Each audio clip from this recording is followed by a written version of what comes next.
আতশবাজির বর্ণিল ছটায় বিশ্বজুড়ে বরণ করে নেওয়া হয়েছে নতুন বছর 2025। বর্ণিল আলোক ছটা আর নানান উৎসব আয়োজনে ছিল না কোনো কমতি। উল্লাসে মেতে ওঠে মানুষ, নানা রঙের আলোক ছটায় উজ্জ্বল হয়ে ওঠে বিশ্বের বিভিন্ন শহরের রাতের আকাশ। নতুন বছরের শুভেচ্ছা বার্তা দিয়েছেন বিশ্ব নেতারা। ইমতিয়াজ আহমেদের রিপোর্ট। নতুন বছর 2025 সালের সূচনার সঙ্গে বিদায় নিয়েছে পুরনো বছর 2024। ভৌগোলিক কারণে সবার আগে নতুন বছরকে স্বাগত জানায় নিউজিল্যান্ড। প্রতিবেশী অস্ট্রেলিয়াতেও ছিল জমকালো আয়োজন। বর্ণিল আয়োজন ছিল চীন, মালয়েশিয়া সহ এশিয়ার বিভিন্ন দেশে।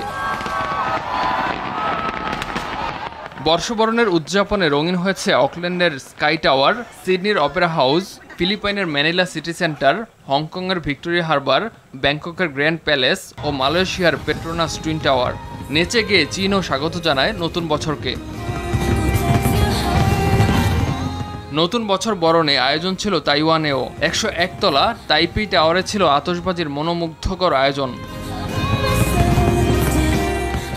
নতুন বছরে শুভেচ্ছা বার্তা দিয়েছেন বিশ্ব নেতারা। ভিডিও বার্তায় সিরিয়াকে সব ধরনের সহযোগিতার ঘোষণা দিয়েছেন তুরস্কের প্রেসিডেন্ট রিসেপ তাইপ এরদোয়ান।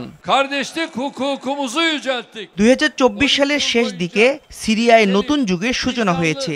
নতুন বছরে সিরিয়ায় স্থায়ী শান্তি প্রতিষ্ঠা ও অর্থনীতিতে স্থিতিশীলতা আনতে আমরা প্রয়োজনীয় সব সহায়তা করে যাব। তাইওয়ান ইস্যুতে কড়া হুঁশিয়ারি দিয়েছেন চীনের প্রেসিডেন্ট শি জিনপিং।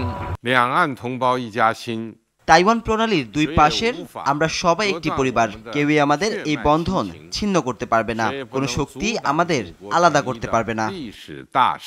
নানা জমকালো আয়োজনে নতুন বছরকে বরণ করেছে মধ্যপ্রাচ্য।